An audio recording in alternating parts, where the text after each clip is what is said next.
রাজবাড়ী, মাগুরা, ঝিনাইদহ ও কুষ্টিয়া জেলার সীমান্তবর্তী গড়াই নদীর রাজবাড়ী পাংশার মোহনঘাট এলাকায় কুমিরের দেখা মেলায় আতঙ্ক দেখা দিয়েছে স্থানীয়দের মাঝে। ওই জায়গাটা একবার উঠেছিল, এই জায়গাটা, তারপর ওই জায়গাটা, আবার ওই জায়গাটা উঠেছিল। কুমিরই দেখছি, কাটা কাটা গায়ে, আর হচ্ছে ওই মুখ সে বড়। তাই আমি সাঁতার শিখবো, বেটারা কইছিল কেন এখানে কুমির আছে। এখানে আমরা গত 1 মাস ধরে কুমির দেখতেছি। এখানে অনেক দূর দূরান্ত থেকে অনেক মানুষ আসতেছে দেখতে। আসলে আমরা এখন গোসল করতে পারতেছি না, আগে যেরকম গোসল টোসল করতাম। আসলে এটা এখন আতঙ্কের সৃষ্টি হয়েছে। প্রায় 2 মাস ধরে এই স্থানে কখনো একটি, আবার কখনো একসঙ্গে একাধিক কুমিরের দেখা মিলছে। এ অবস্থায় ভয়ে কেউ নদীতে নামতে সাহস পাচ্ছে না।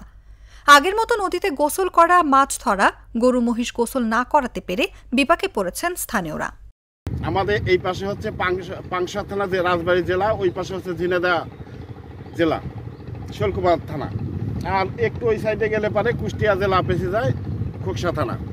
তো আমরা এখানে হঠাৎ করে একদিন শুনতে পাই যে নদীতে কুমির আসছে। আমরা আসলে সবাই এখানেই এই নদীতে পানি ব্যবহার করি, বা আমরা নিজেরা গোসল করি, গরু ছাগল গোসল করাই। হঠাৎ করে শুনতে পাই যে এখানে কুমির আসছে। তাই এটা নিয়ে আমাদের মধ্যে, সবার মধ্যে একটা বিভ্রান্তি সৃষ্টি হয়ে যায়। তা আমরা নদীতে আসার পর দেখা যায় যে 2টা কুমির পানির উপরে উঠে আছে। তো এটা দেখে আমরা সবাই খুব একটা ভয়ে আছি বা আতঙ্কে আছি। সরকার যদি এটার কোনো ব্যবস্থা নেয়, এই নদীতে আবার আগের মতো বসবাস করতে পারি, পানি ব্যবহার করতে পারি, গোসল করতে পারি, আমরা চাই যে সরকার যেন এটার কোনো একটা ব্যবস্থা নেয় দ্রুত। এই অঞ্চলে টিউবওয়েলের পানির স্তর নিচে নেমে যাওয়ায় স্থানীয়রা দৈনন্দিন কাজে নদীর পানি ব্যবহার করেন। কিন্তু কুমিরের দেখা পাওয়ার পর ভয়ে নদীর পানি ব্যবহার বন্ধ করে দিয়েছেন স্থানীয়রা। সরেজমিনে দেখা যায়, নদীর পাড়ে কুমির দেখতে ভিড় করছেন স্থানীয় শিশু, কিশোর, যুবক সহ বৃদ্ধরা। এ সময় কেউ আবার নদীর কিনারে দাঁড়িয়ে গোসল করছেন।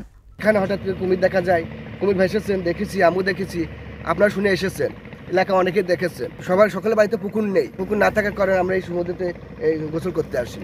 কারণ গোসল করে আসি, এদের সাথে মগও আমি নিয়েছি। আমি ভয়তে আমি সমুদ্রে নামি না গোসল করতে, আমি কুলি দাঁড়িয়ে গোসল করে যাই।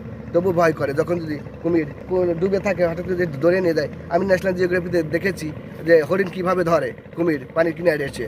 পাংশা উপজেলা নির্বাহী কর্মকর্তা এস.এম. আবু দারদা বলেন, আমি নিজে কয়েকবার গিয়ে কুমিরের দেখা পাইনি, তবে স্থানীয় অনেকের মোবাইলে ধারণ করা ভিডিও দেখে মনে হয়েছে এটি কুমির। আমরা ইতিমধ্যে আমাদের যে উপজেলা বন কর্মকর্তা রয়েছে, তাকে আমি লিখিতভাবেই নির্দেশনা দিয়েছি যে তারা এক্সপার্ট টিম যে কোনো জায়গা থেকে, সেটা খুলনা হোক বা ঢাকা চিড়িয়াখানা হোক বা যে কোনো জায়গা থেকে এনে যদি এদেরকে ক্যাপচার করা প্রয়োজন। কারণ যদি সত্যি কুমির হয়ে থাকে এবং এখানে যদি আবাস করে থাকে, কারণ যেহেতু গড়াই নদীর পাড়ে এখানে অনেক বাচ্চা কাচ্চা বা স্থানীয় লোকজন নদীতে নামে, তাই সেটা নিরাপত্তার একটা হুমকির কারণ হয়ে দাঁড়াতে পারে। তো এই কারণে আমরা ইতিমধ্যেই যত দ্রুত সম্ভব বিশেষজ্ঞ টিম নিয়ে এসে এটাকে ধরার ব্যবস্থা করব।